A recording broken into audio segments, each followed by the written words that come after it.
fases de la enfermedad de Alzheimer. Para ello nos acompaña el médico rural también del Grupo de Neurociencias de Antioquia, el doctor Felipe Quintero. No sé si Juan Felipe ya nos acompaña, Dianis. Hola Andrea, ¿cómo estás? ¿Sí me escuchas? Hola Juan, claro que sí, muy bien. Sí, los voy a acompañar hoy desde la sesión de la doctora María Zuluaga. Ah, perfecto, listo. Listo, no, bueno, hola a todos, muy buenos días. Bueno, para mí es un gusto hablarles de este tema. Me correspondió hablarles acerca de las fases de la enfermedad de Alzheimer. Yo soy médico de la Universidad Tecnológica de Pereira y trabajo para el Grupo de Neurociencias y la IPS Universitaria. Entonces, antes de hablarles de las fases de la enfermedad de Alzheimer, es importante que puntualicemos elementos muy importantes en cuanto a cuando un paciente recibe el diagnóstico de la enfermedad. Es muy importante que esa persona tenga apoyo de su familia, porque son elementos que hay que tomar decisiones en conjunto acerca del cuidado, de la economía del hogar, de la medicación, y muchas de las cosas van a cambiar dependiendo de a lo que se enfrente esa persona. Siempre será mejor hablar las situaciones antes que discutirlas en familia, ya que a medida que la enfermedad va avanzando, puede cambiar la forma en que la persona se comporta, en que la persona se relaciona con los demás. La persona puede empezar a olvidar a personas poco frecuentes y luego personas más frecuentes, y de ahí la importancia de siempre hablar de esas situaciones. También es muy importante respetar las preferencias y las creencias de las personas. Si la persona tiene una creencia religiosa, tratar de respetarla siempre en el proceso de la enfermedad. Si es una persona que tenía ciertas creencias acerca de la vida o de cómo era la forma en que quería vivir su vejez, tratar de respetarlo en la medida de lo posible. Y es muy importante que antes de que hablemos de las fases, nos quede muy claro un concepto, y es que todas las fases van a depender de cada persona. La enfermedad de Alzheimer se comporta de una manera muy variable con cada persona. Hay personas donde la enfermedad se puede comportar de una manera muy rápida, o donde los síntomas pueden variar entre unos y otros. Esto que yo les voy a mostrar es algo que clásicamente se muestra en los libros, pero no quiere decir que una persona lo tenga que vivir tal cual, sino que eso puede ser muy variable. Listo. Es muy importante también que sepan que estas fases también van a depender de si la persona tiene otras enfermedades. Entonces, si por ejemplo, además del Alzheimer, sufre de la presión, del azúcar, tiene alguna enfermedad del corazón, ha sufrido infartos, ha tenido derrames. Ya María pues les especificó muchas características y otras enfermedades que se pueden ver con la enfermedad de Alzheimer. Entonces, para empezar, vamos a hablar de la enfermedad de Alzheimer leve.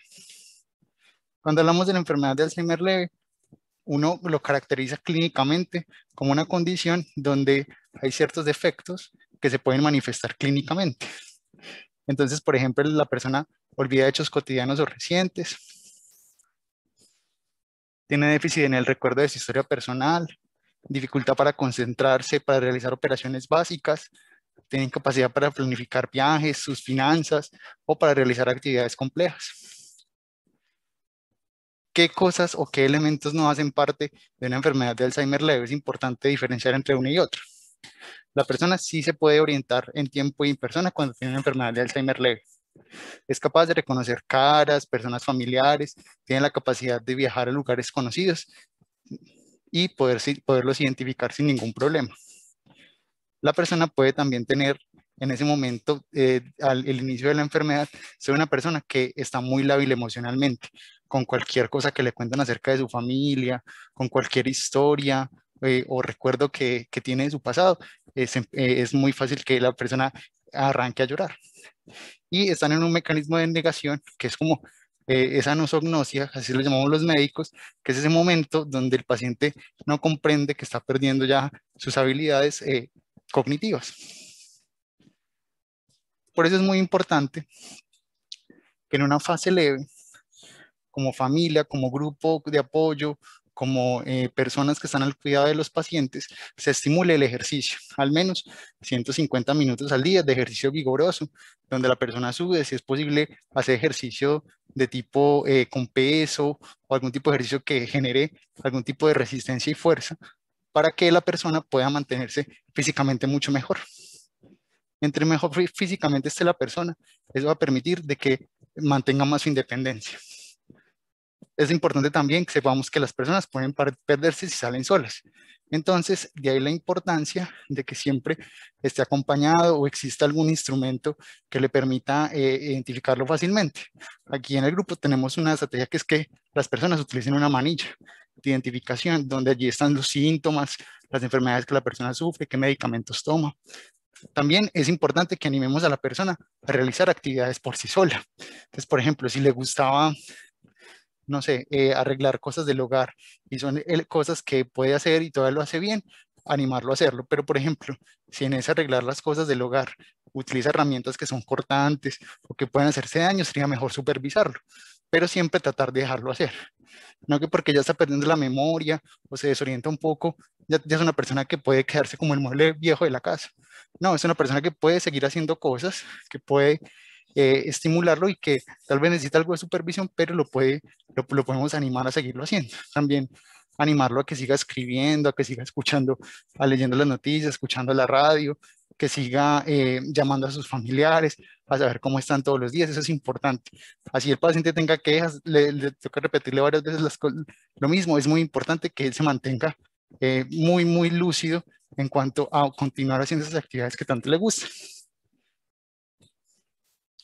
Es importante también que si la persona le gustaba escribir o le gustaba hacer manualidades, lo continúe haciendo.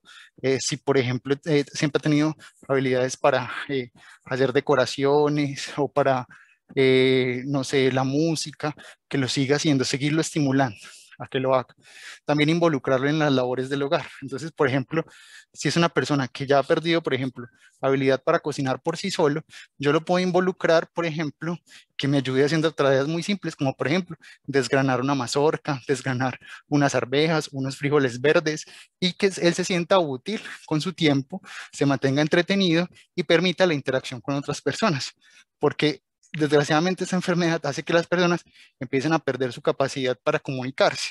Entonces, si yo mantengo ese interés, una conversación fluida con esa persona, en unos términos muy simples, él va a mantenerse entretenido y va a mantener una buena calidad de vida y se va a sentir importante y que está aportando también al hogar. Es muy importante que en fases leves discutamos en familia la importancia de supervisar la toma de la medicación. Eso es un elemento muy importante en el cuidado y que como médicos enfatizamos mucho porque muchos de los medicamentos en la enfermedad de Alzheimer serán para mejorar muchos de los síntomas que se van presentando a lo largo de la enfermedad. Entonces, el supervisar la toma de esa medicación por medio de que tengamos un horario en una cartelera grande o en el celular, en un grupo donde podamos supervisar la manera en que se toman los medicamentos la persona, es muy importante. Eso es tal vez el reto más grande, porque empezar a tener ese cuidado por parte del otro, a veces es algo difícil por parte de los cuidadores, pero es un pilar fundamental para que la persona se mantenga física y cognitivamente sana y permita que fluya la enfermedad de una mejor manera y sea más llevadero tanto para el cuidador como para el paciente. Hay que estar también atentos a los efectos adversos de los medicamentos. Ya ahorita mi compañera Sofía les hablará un poco acerca de cada uno, de los que más usualmente se usan. Y esos elementos, esos efectos adversos, los tenemos que conocer e identificarlos cuando hay que consultar al médico, cuando hay que tratar de parar la medicación. El paciente puede empezar a tener problemas para manejar el dinero.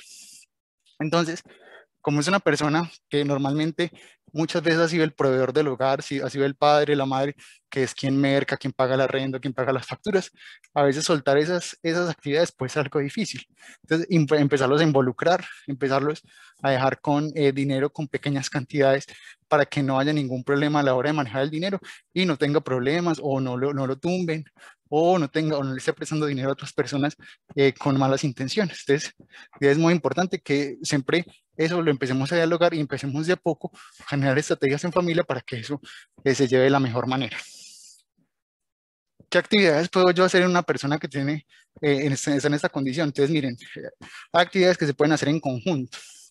Y son actividades que nos permiten también compartir en familia. Entonces, por ejemplo, leer las noticias, ver una película, hacer un rompecabezas, son actividades muy simples, actividades donde se puede involucrar a varias personas que van a permitir socializar, mantener cognitivamente activa al paciente, y van a permitir también que sea un espacio de diversión, de reírse, de socializar.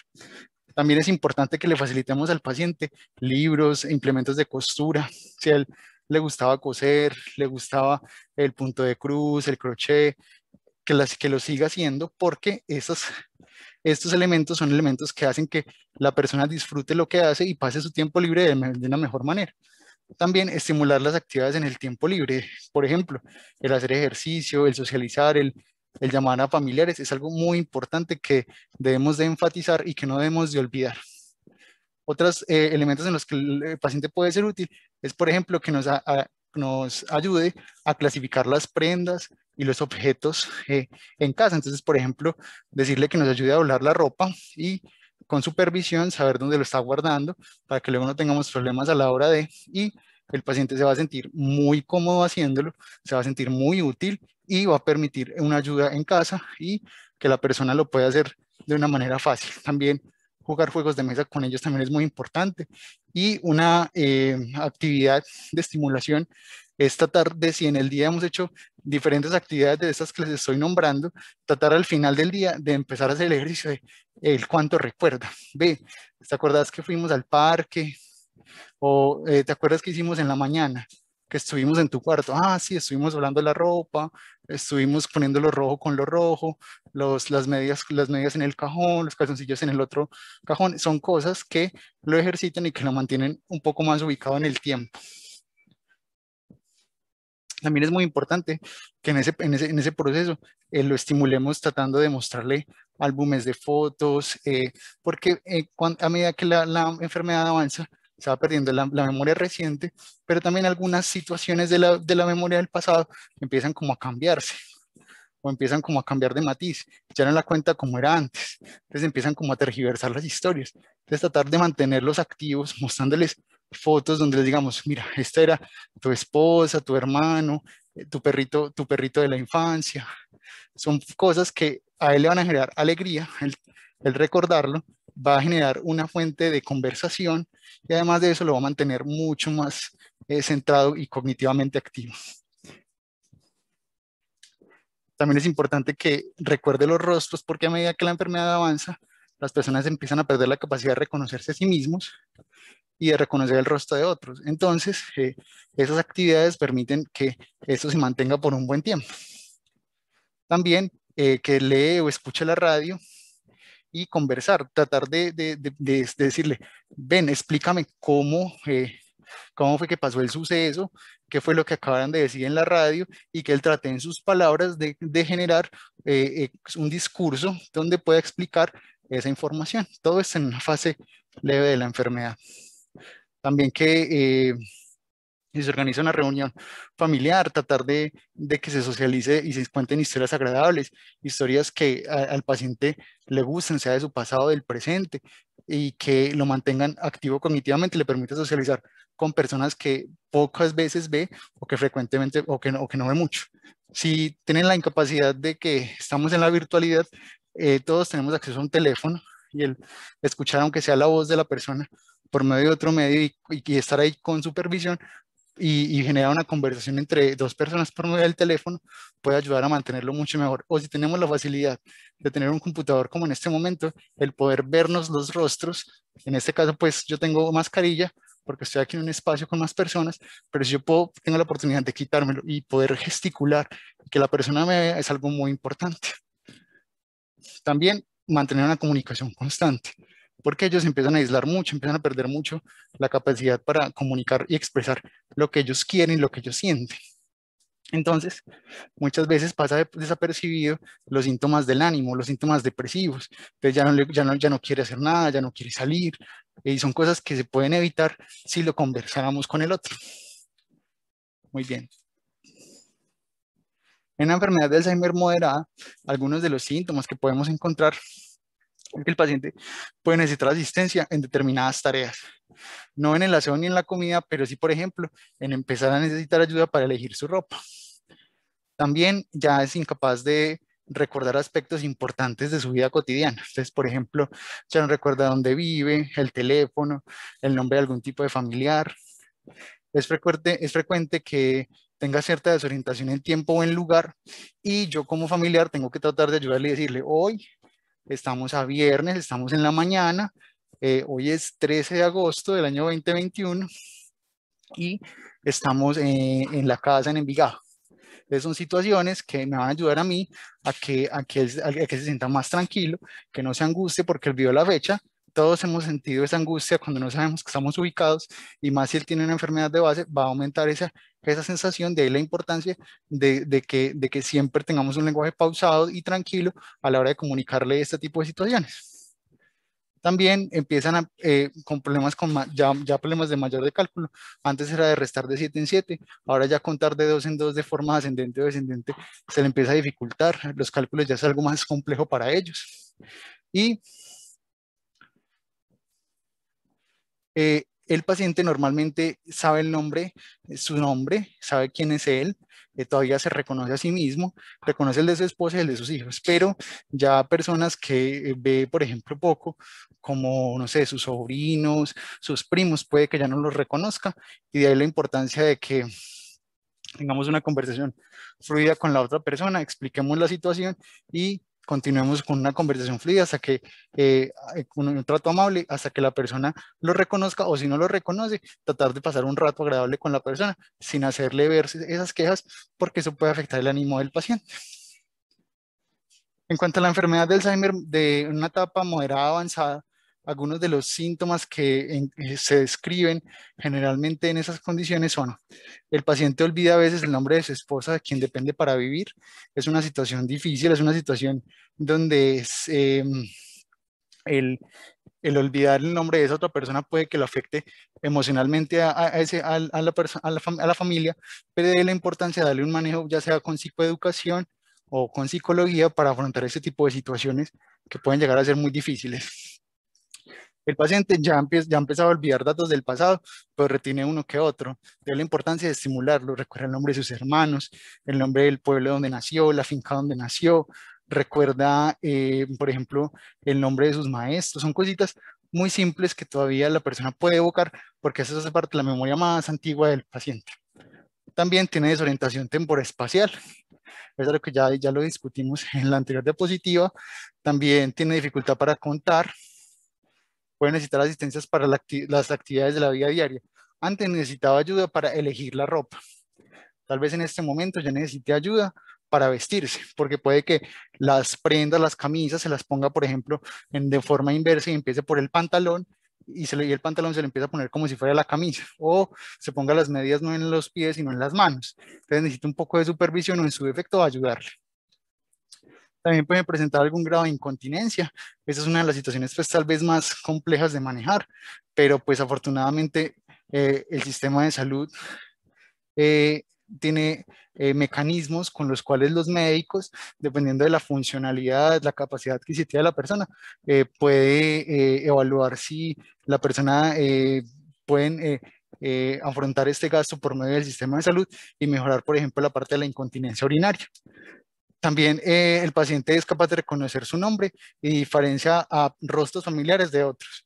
Y uno lo observa en el rostro, porque la persona reconoce quién para él es alguien nuevo o quién es para él alguien ya conocido, independientemente de que se sepa el nombre o no. A veces, muchas veces, ni siquiera se acuerda del nombre, pero sí de los apellidos o los diminutivos o el adjetivo con el cual le decía. Por ejemplo, no reconoce que se llama Jorge, pero sí sabe que ha sido su amor de toda su vida, y todo el tiempo le dice que es el amor. Y es algo que no sé, que es muy bonito porque no se pierde. También el paciente puede tener el ritmo diurno afectado, o sea, que hay momentos donde el sueño puede invertirse, y son situaciones que los médicos podemos intervenir con medidas farmacológicas o no farmacológicas. Y de ahí la importancia de que, si esto se identifica, consultar al médico rápidamente. Si presentan algún tipo de cambio de la personalidad, está delirando, tiene ideas de que lo persiguen, de que ve personas, escucha cosas, escucha animales, voces, o ustedes lo ven muy intranquilo, está muy ansioso, no sabe lo que quiere, o está muy agresivo, le quiere pegar a todo, está rompiendo las cosas, como ya no se reconoce a sí mismo, le está pegando, está rompiendo, está pegándole a los espejos, a las ventanas, porque se ve su reflejo, pero como no se reconoce a sí mismo, cree que le están robando su ropa, que esa otra persona es un desconocido. Esos son síntomas que si el paciente en algún momento llega a tener un comportamiento que genera que sea agresivo para otros o se puede hacer daño a sí mismo, hay que intervenirlo con medidas médicas, farmacológicas y no farmacológicas. Allí es muy importante que continuemos ejercitando por medio de los álbumes, de las revistas, y tratemos como de que la persona nos describa qué está viendo, qué cree que situación está pasando allí. Con eso estamos estimulando la memoria visual, estamos estimulando la producción del lenguaje, que ya se ha ido disminuyendo muchísimo, pero que nos va a permitir mantenerlo activamente y que los trate de escribir y de hacer el ejercicio de en un corto periodo de tiempo que las recuerde. También ver fotos, recordar los nombres de las personas, ayudarles, el motivo por el cual lo vio. Mira, aquí estaba Carmen y Jorge cuando se casaron allá en la vereda cerca de Yarumal, o cuando, o allí cerca en la iglesia del poblado cuando te casaste. Ponerlos en contexto para que ellos se sientan a gusto y sea más llevar a la enfermedad. Y cuando estemos viendo algún tipo de noticiero, estemos viendo alguna situación, le pidamos que nos explique los hechos de lo que está pasando en la noticia. Tal vez ya no lo hará como antes, en una fase más leve, pero él va a tratar de, por sus propios medios, incentivar el habla y que socialice con nosotros. También es importante que le involucremos en escoger sus prendas de vestir, las preferencias que el paciente tiene.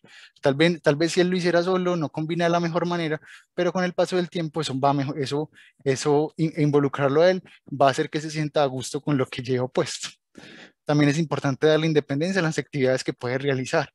¿Por qué? Porque si, por ejemplo, él es capaz de seguir desgranando las cosas, pero las riega todas, entonces démosle un tazón más grande para que él pueda seguirlo haciendo.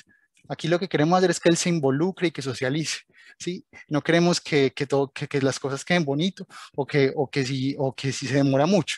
No. Si, por ejemplo, yo antes le daba un tazón pequeño para desgranar los frijoles, ahora le doy uno más grande para que no me derrame todo. Es cuestión de ser creativos y encontrar estrategias para involucrarlos en el cuidado y en el día a día. También que recordemos hechos recientes. Ve, que almorzamos hoy, que comimos hoy, a dónde fuimos esta mañana, a quién fuimos a visitar. Recordarle eso también los ayuda mucho y también si fue una sensación agradable, que eso lo va a mantener más activo. Hablar de las visitas recientes, si nos visitó alguien en casa o pudimos hablar con alguien en este tiempo de la pandemia, volver a estimularlo y mira, te llamó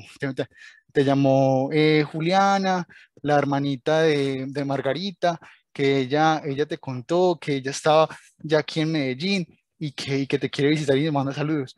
Son situaciones que hacen que las personas se sientan más familiarizadas y que sientan que no están solos, que sigan jugando juegos de mesa, por ejemplo, cartas, parqués, dominó. Son situaciones simples que la persona puede hacer y que le va a permitir mantenerse activo.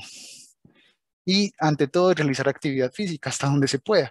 Si la persona es capaz de seguir una orden o por imitación, ser capaz de realizar el ejercicio, que lo haga. Si no, el realizar actividad física con el simple hecho de caminar hace que la persona se mantenga activa físicamente, disminuimos el riesgo de fragilidad, el riesgo de caídas, y cuando una persona mayor con un trastorno neurocognitivo mayor sufre una caída, es una situación muy grave y que normalmente puede llevar a la muerte. De ahí la importancia de que siempre esté activo físicamente. Es muy importante que como familia empecemos a mirar de que va a tocar empezar a hacer algunas inversiones en la casa. Como que, por ejemplo, si hay obstáculos, materas, alfombras sueltas, elementos con los cuales el paciente se puede caer, sería mejor empezar a guardarlos para evitar que ese tipo de cosas puedan pasar. Si, por ejemplo, el paciente ya no se reconoce en un espejo y cree que en el espejo hay un extraño, y empieza a insultar a ese extraño porque cree que le está robando sus cosas, sus objetos, sería muy bueno tratar de o esconder los espejos o tratar de taparlos, ¿sí? Para evitar esa angustia en la otra persona y evitar en la menor medida los efectos adversos secundarios a algunos tipos de medicamentos que pueden ayudarle en esa situación, pero que luego habría que lidiar con los efectos secundarios a ello. En el baño, que es un lugar donde hay frecuentemente caídas en personas mayores, podemos empezar a pensar en invertir en un tapete antideslizante, en tener manijas, barras que permitan que la persona se sienta más segura a la hora de ir al baño, porque si bien él no ha perdido la posibilidad, por ejemplo, para limpiarse, para asearse de una forma independiente, yo tengo que estimular que eso se mantenga la mayor cantidad de tiempo posible. Entonces, el empezar a adaptar el baño es una muy buena estrategia. Si yo tengo una silla pato en la cual lo puedo sentar y lo puedo involucrar en su aseo, involucrarlo también a él, darle el jabón, darle el cepillo, supervisarlo. También es muy importante que si mi paciente ya está en cama o por alguna razón yo lo ayude a sentarse, que se sienta cómodamente, reciba los alimentos que le gustaban para que evitemos que se ahogue y que sea una situación placentera tanto para el cuidador como para él. También que sea una dieta rica en nutrientes, entonces, por ejemplo, será mucho mejor darle alimentos ricos en proteínas, ricos, preferiblemente entre menos procesado esté el alimento, sea más natural. La fruta, la verdura, los carbohidratos, ser mucho más natural, menos procesados, menos de paquete, va a ser mucho mejor para el paciente. Existen algunos suplementos nutricionales que no se recomiendan para todos los pacientes, sino con unos pacientes muy seleccionados que el profesional de nutrición puede orientar. También tener en cuenta los gustos y las preferencias de la persona a la hora de alimentarse. Si nunca le ha gustado las sopas, pues no le dé sopas, por más que sea fácil de podérselo dar. Mejor busquemos una estrategia con algún tipo de alimento que a la persona le guste.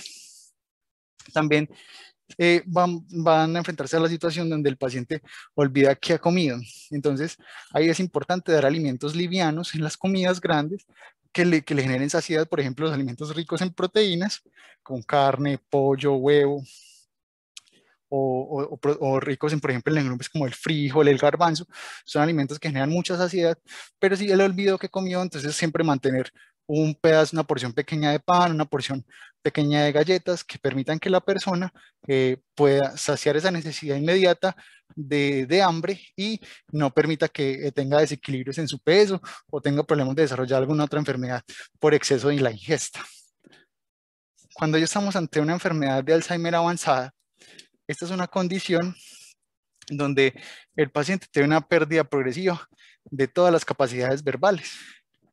Pasamos de una persona que tiene una producción verbal fluida a una persona que se empieza a comunicar con 4 o 7 palabras o ya solo con ruidos o gemidos. Ya el paciente tiene una incontinencia urinaria total, ya es necesario el uso de dispositivos externos como un pañal.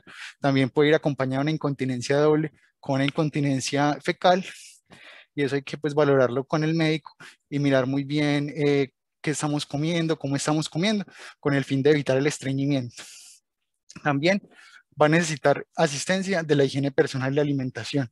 Ya antes él era capaz de trinchar, ya solo podía usar la cuchara, hoy ya no es capaz de usar la cuchara, solo usa la mano. Entonces, si ya no podemos ayudarlo en eso, será entonces la importancia de empezarlo a ayudarle a alimentar.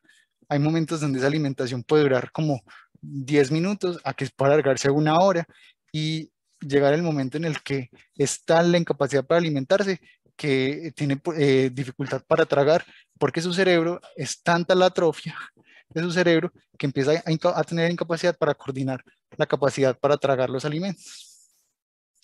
El paciente también ya empieza a perder ese sustrato fisiológico que tiene en el cerebro para realizar la deambulación de una forma autónoma y se pueden observar algunos signos neurológicos, como cuáles. Yo puedo observar que mi paciente empieza a brincar, pero esos brincos son principalmente en el día. Cuando yo veo, por ejemplo, esos brincos antes de dormir, puede ser algo que no puede ser necesario intervenir. Pero si yo observo que esos síntomas están a lo largo del día, yo lo veo brincar mucho, es un paciente que está presentando una mioclonía, que es un tipo de convulsión y hay que intervenir rápidamente. O, por ejemplo, un paciente que empieza a temblar o a estar muy rígido o que empieza a, a tener algún tipo de alucinación. Son situaciones que hay que ir interviniendo a medida que van apareciendo para mantener una buena calidad de vida. También es muy importante que en las fases eh, avanzadas de la enfermedad hay situaciones, y tal vez la situación más compleja de manejar cuando una persona entra en cama, es el cuidado de la piel. La piel es un elemento muy importante porque fisiológicamente es la primera barrera que tenemos para, eh, para evitar todos los medios de agresión del medio: la luz del sol, los microbios, la contaminación, las infecciones. Y nuestra piel también tiene una flora bacteriana que ya normalmente, si nuestra inmunidad está bien, si nosotros nos podemos mover, nos podemos alimentar de una manera adecuada, se mantiene en un equilibrio con nosotros y nos permite vivir una vida normal. Pero a medida que nos vamos poniendo en cama, esta barrera de la piel empieza a perder su capacidad inmunogénica para mantener ese equilibrio con las bacterias que viven en nuestra piel, y eso también nos puede hacer susceptible a infecciones. O si estamos en un sitio donde el paciente poco se mueve y se mantiene siempre en la misma posición, en aquellos sitios donde la piel tiene roza fácilmente con los huesos, como por ejemplo codos, rodillas, hombros, el coxis, la pelvis. Son sitios donde se empiezan a generar escaras, que son lesiones por el decúbito, donde como el paciente ya no puede moverse, nuestro sistema nervioso tiene una funcionalidad donde cuando yo siento que en una posición no me siento cómodo, yo me muevo, pero debido a la condición y el estadio avanzado de la enfermedad, él ya no tiene ese sustrato para poder moverse físicamente por sí mismo. Entonces van a empezar a generarse unas úlceras por decúbito. Y esto es tal vez una de las complicaciones más usuales de los pacientes que están en cama, y se puede evitar de una manera muy simple. La manera más importante es que el cuidador sepa que siempre tiene que mantener seca su piel, que esté limpia y humectada, que hay que cambiarle de posición al menos cada 2 horas, que tiene que tener una cama que esté limpia, que tenga sábanas que no se arruguen, que esté la cama bien tendida. Ya ahorita nos explicarán elementos y detalles muy importantes acerca de eso. También que utilice cojines, almohadas en esos sitios de presión para evitar que haya algún tipo de condición que afecte al paciente. También es importante a la hora de hacer el baño en un paciente que utilicemos agua tibia, algo que es que en vez de, como él ya ha perdido mucho de su sentido de la orientación, de lo que le está pasando, es muy importante que utilicemos medios físicos que no sean agresivos. Entonces el agua tibia, como está cerca de la temperatura normal del cuerpo, no se va a sentir como una agresión. Tener un jabón para sí mismo, seguir un orden al bañar, puede ser cefalocaudal o de los pies hacia la cabeza. También es muy importante que como familiares entendamos que no es necesario que todos los días el paciente se bañe o que necesite un baño completo. ¿Por qué? Porque es una persona que ya está en un estado de inmovilidad, donde yo puedo hacerle, por ejemplo, un baño seco o un baño de esponja para mantenerlo humectado y fresco, y sin necesidad de tener que bañarlo por completamente, porque él necesita una actividad física que lo obligue a sudar mucho, y que antes hace que, como el baño es una situación donde tengo que desnudarlo, tengo que exponerlo al frío, eso puede llegar a ser molesto, puede llegar a ser muy molesto para él, y esa situación puede ponerlo agitado, puede ponerlo agresivo, y si yo les sé dar manejo, les paseo, por ejemplo, los baños, puedo mejorarle mucho esa situación. También es muy importante que yo, por ejemplo, lo seque con una toalla, de una manera, con toquecitos, no arrastrando la toalla sobre el cuerpo, sino con pequeños toques para que sea algo más gentil. También utilizar ropa cómoda. Si es un paciente que va a estar en cama, evitar ropa que sea incómoda, que porque se ve muy bonita. En este caso no es que necesitamos que se vea lindo, sino que él esté lo más cómodo y confortable posible. También es muy importante que a la hora de yo realizar el baño de una persona que ya está en estado de inmovilidad, yo le converse en un lenguaje claro y sencillo, y además le transmita por medio de mi voz la tranquilidad. Tal vez uno de los elementos que más se demora o que se ha reportado se demora en perder una persona es las emociones y el responder a las emociones. Entonces, una voz de preocupación, una voz de intranquilidad, es algo que se nota y que el paciente puede notar y eso lo puede angustiar. De ahí la importancia de evitar ese tipo de cosas. Utilizar frases cortas, no muy elaboradas, un lenguaje muy sencillo con el cual la persona pueda interaccionar. También acariciar a la persona. Muchas veces el contacto físico con cariño, con un trato amable, hará que la persona empiece a aceptar esa situación que es agreste como el baño de una manera más tranquila y que sea más llevadera. También hablarle acerca de lo que se está haciendo. Mira, te voy a empezar a enjabonar la cabeza con un poco de champú, luego voy a ir hacia las axilas, a ponerte un poquito de jabón, luego hacia la espalda, hacia el dorso, hacia el tronco, e ir paso a paso de una manera tranquila y con cariño, que ese baño se convierta en una experiencia de conversación con esa otra persona y evitemos que haya algún tipo de complicación. También es muy importante que ustedes sepan que existen elementos con los cuales la persona puede mantenerse como conectada con el medio. Entonces, por ejemplo, otra, como ayudándonos de ese recurso que conocemos que las emociones son de las cosas que, es menos, que se demoran más en perderse en etapas avanzadas de la enfermedad de Alzheimer, la música o las preferencias musicales de la persona son tal vez una de esas herramientas con las cuales yo puedo comunicarme con mi familiar. Y hay momentos donde esa persona, por medio de la música, puede experimentar alegría, puede también experimentar tristeza dependiendo de la música y el significado que pues, esa persona pueda tener, pero le va a permitir mantenerse conectado y tener momentos donde esa persona puede tener cierto grado de lucidez. Y es algo que yo puedo usar como un recurso para comunicarme con él. Entonces, ya para resumir, les cuento entonces que el Alzheimer tiene unas fases muy establecidas, que cada persona tiene o vive esas fases de una manera muy diferente. Al principio, las fases leves o iniciales van a tener fallos en la memoria, van a tener cambios en el comportamiento, van a ser mucho más lábiles, van a tener episodios de desorientación, ya por ejemplo no se van a ubicar bien en la ciudad, puede que ya no puedan salir solos. También es muy importante que ustedes conozcan o sepan que pueden tornarse un poco agresivos.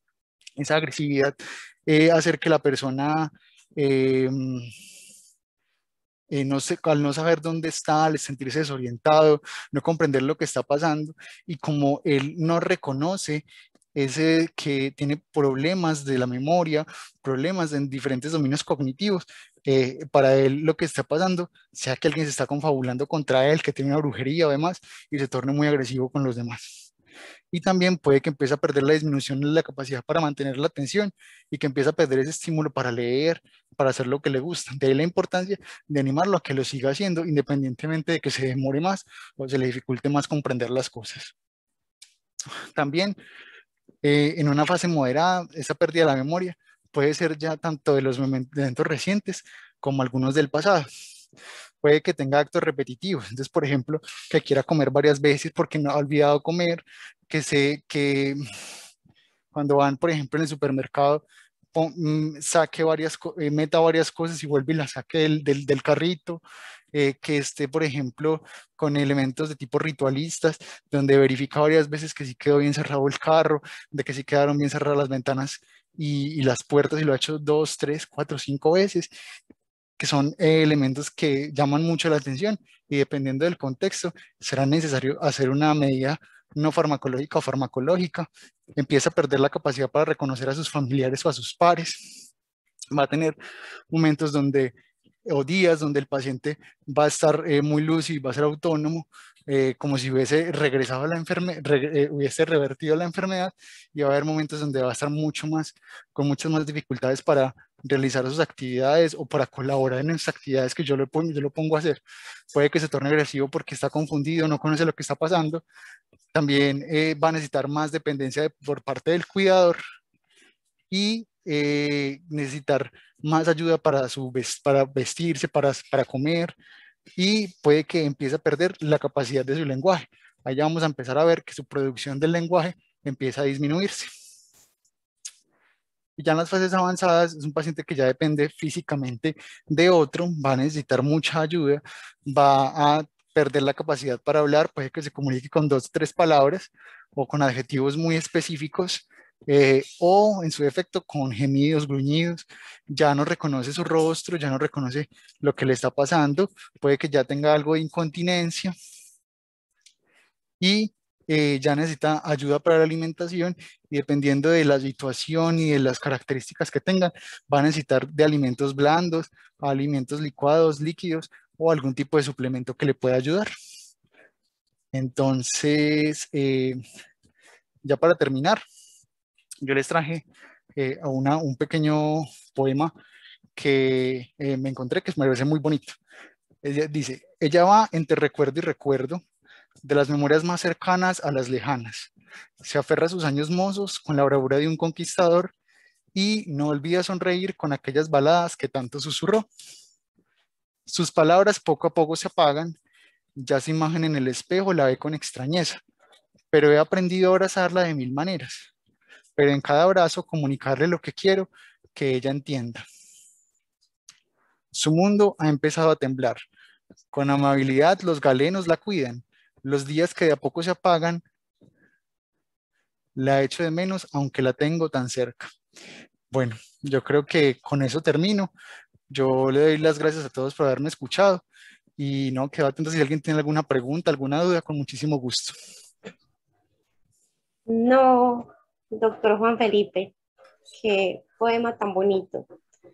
Muchísimas gracias por toda la información que le has brindado el día de hoy a todos los cuidadores que hoy nos acompañan y a todas las personas interesadas en el tema. Hemos recibido comentarios muy positivos de la gente agradeciendo por tan valiosa información, y contarles que en este momento somos 193 personas en Zoom y creo que aproximadamente 35 en Facebook conectados. Entonces estamos muy felices por eso. Y hay muchas preguntas, doctor Juan Felipe, para hacerle el día de hoy. Entonces, voy a aprovechar para hacerte algunas de estas preguntas. Créanme que hoy, como los temas están todos muy relacionados, vamos a procurar resolverlas todas, y creo que algunas ya se han ido resolviendo con las intervenciones. Entonces aquí tenemos de un espectador anónimo que nos dice: soy cuidadora de un paciente con Alzheimer. Desde hace unos meses ocurre que no le da tiempo para ir al baño y se hace en la ropa. No lo hace todos los días. ¿Eso es debido a un golpe leve o eso hace parte del deterioro por la enfermedad? Bueno, muchas gracias por la pregunta y gracias, Ana, por leerla. Contarles que esa condición hace que la persona olvide ir al baño. Entonces, una estrategia muy simple que puedes usar es tú empezarlo a llevar con horario. Al principio puede que se ofusque un poco, se desoriente un poco porque no entiende lo que está pasando, pero como con los niños pequeñitos, cuando están empezando a usar el baño, el llevarlo con horario ayudará a que esa incontinencia mejore. Si la incontinencia se convierte en incontinencia ya de difícil manejo, se vuelve un problema muy frecuente, cada hora, cada 2 horas, ya hay que empezar a mirar la posibilidad de usar un pañal, pero intentar siempre la medida de llevarlo con horario para evitar que eso pase. Y normalmente eso hace parte del proceso de deterioro que te hablaba, entre las fases moderadas avanzadas a la fase avanzada, donde hay pérdida de la continencia urinaria y o fecal. Muchas gracias, doctor. Mira, Marta y Ángela nos hacen unas preguntas que son muy similares. Te voy a leer las dos. Ángela dice: pero ¿qué hacer si no quiere hacer nada, ni pintar, ni escribir, y se la pasa con ansiedad, que no mejore, hace que no duerma ni de día ni de noche? Marta dice: mi papá tiene Alzheimer, pero es muy negado a realizar actividades que usted sugirió. No le agrada ver televisión, ni leer, ni armar rompecabezas. En síntesis, nada. ¿Qué puedo hacer? Entonces ambas tienen esa inquietud. ¿Qué les recomendarías? Listo. En esa situación, primero hay que mirar el contexto. Entonces, lo primero es mirar qué le gustaba a la persona. Si yo soy una persona que, por ejemplo, tiene un grado de escolaridad bajo, o nunca fue muy bueno en el rendimiento en actividades de tipo cognitivo, hay que mirar a partir de lo que le gustaba. Y lo segundo, si en esa situación es una situación tan disruptiva, donde hay ansiedad, donde hay mucha apatía, donde hay algo de anedonia, además, eso puede ser un síntoma que va muy asociado a la enfermedad de Alzheimer, y son los síntomas de tipo depresivo, que tienen diferentes estadios y que hay que intervenirlos con medidas de tipo farmacológico, no farmacológico, y allí habría que buscar ayuda con un médico o con un médico psiquiatra que pueda ayudar a ajustar la medicación y dar ciertas recomendaciones dependiendo del contexto del paciente. Bueno, doctora, acá hay una pregunta que me dejó como, ay, ¿qué vamos a responder? ¿Cómo ayudar a un paciente cuando se refiere dolor pero en el alma? ¿Qué decirle o cómo tratarlo? Bueno, el dolor en el alma es una situación muy compleja, ¿cierto? Es una situación que hay que conversarlo mucho, es una situación que hace parte como de entender o de esa comprensión de esa pérdida que va aunada con la enfermedad. Es una situación que se vive, vivimos aquí pues frecuentemente, y que desgraciadamente no tenemos una fórmula mágica con la cual intervenir, pero sí tenemos soporte, ayuda, psicoeducación, estimulación, con la cual la persona puede sobrellevar esas situaciones. Tal vez no mejorar, pero sí aprender a sobrellevarlas, tanto como el familiar como el paciente. Muchas gracias, doctor Juan Felipe. Beatriz Elena nos dice que ella quiere preguntar si en estos espacios de talleres también se habla de otros tipos de discapacidad como parálisis cerebral, síndrome de Down. Quiero contarte, Beatriz, que nosotros en el mes de junio hicimos, el tema fue sobre discapacidad, sobre violencia en discapacidad, y como les comentamos al principio, tenemos la página www.cuidarmecuidarte.org. En esa página web vamos a albergar todas las memorias de las actividades que hemos venido haciendo cada mes, y ahí vas a poderte enterar un poco del acercamiento que tuvimos acerca de otros temas relacionados con discapacidad, no en el nivel de especificidad por ahora, pero está la tarea de hacerlo. Muchísimas gracias por preguntarlo. Bueno, doctor Juan Felipe, tenemos muchas más preguntas, pero vamos a dejarle la oportunidad, pues también que nos las vayamos resolviendo en la medida que intervienen los demás ponentes el día de hoy. Agradecerte mucho por estar aquí, por tan valiosa intervención, por todas los tipsitos que le van dando como luces a las personas para saber cómo intervenir en los casos de sus familiares. De verdad, doctor Juan Felipe, muchísimas gracias por estar aquí. Y ahora pues, Andrea, vamos a invitar a nuestra siguiente ponente del día de hoy, decirles que nos están también saludando desde España. Entonces, Málaga, España, nos dieron un saludito, entonces muy chévere saber que hay personas hasta de otros países conectados viendo estas actividades de Cuidarme Cuidarte. Los coterráneos de Lucy. Vamos a continuar en